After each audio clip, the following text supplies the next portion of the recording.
Good morning. Today I'm going to be canning potatoes and green beans. It's really simple and absolutely delicious, so come along and I'll show you how to do it.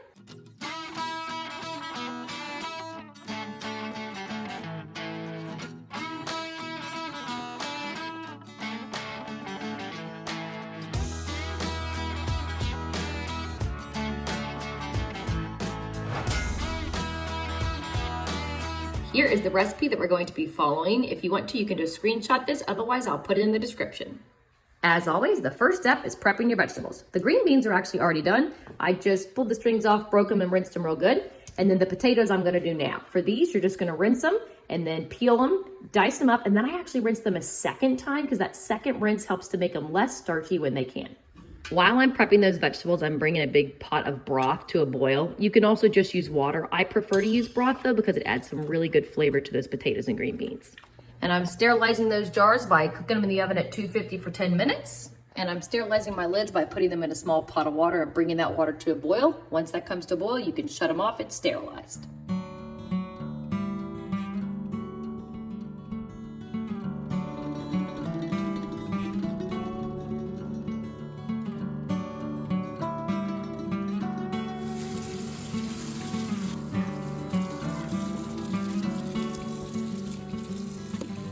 Okay, potatoes and green beans are ready to go. I'm also gonna cut up these 2 onions and add to it. It's absolutely not necessary, but I have these on hand and onion adds a great flavor, so I'm gonna put them in it.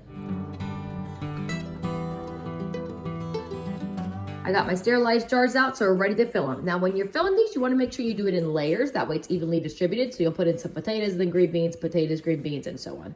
Let's do it.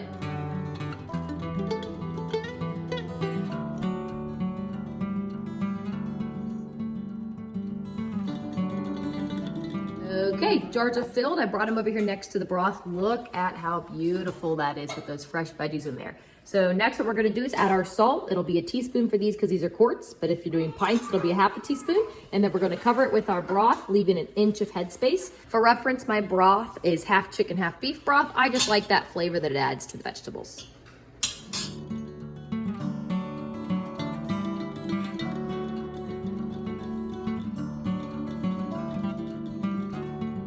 Now you want to make sure that you get all your bubbles out. So I'm going to go around and jostle the jars. You'll see the bubbles come up. I'll also use a knife to poke down in there just to make sure all the bubbles come out. And then once you get the bubbles out, if the water level drops down, you want to make sure you add more broth so that there's only 1 inch of headspace. Now we're ready to put everything on and can them. So I'm going to wipe the rims with the rag, put on my lids, put on my bands, and put in the pressure canner.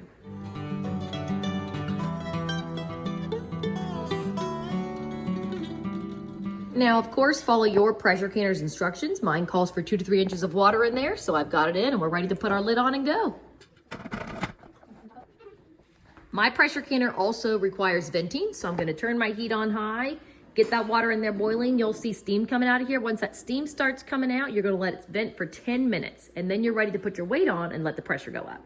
All right, we're officially venting, so we're gonna set the timer for 10 minutes. Timer's up, so I'm gonna put my weight on and you will see the pressure start to rise. If you're at 1,000 feet of elevation or less, you wanna can this at 10 pounds pressure. Of course, if you're at a higher elevation, make sure you adjust it accordingly.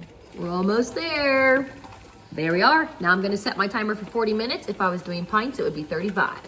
All right, timer's up and it's done. So we're gonna shut the heat off and we're gonna do nothing else to it. Just let it completely cool down on its own. It's down to 0. Let's take them out. There you go. Got them done. Absolutely beautiful.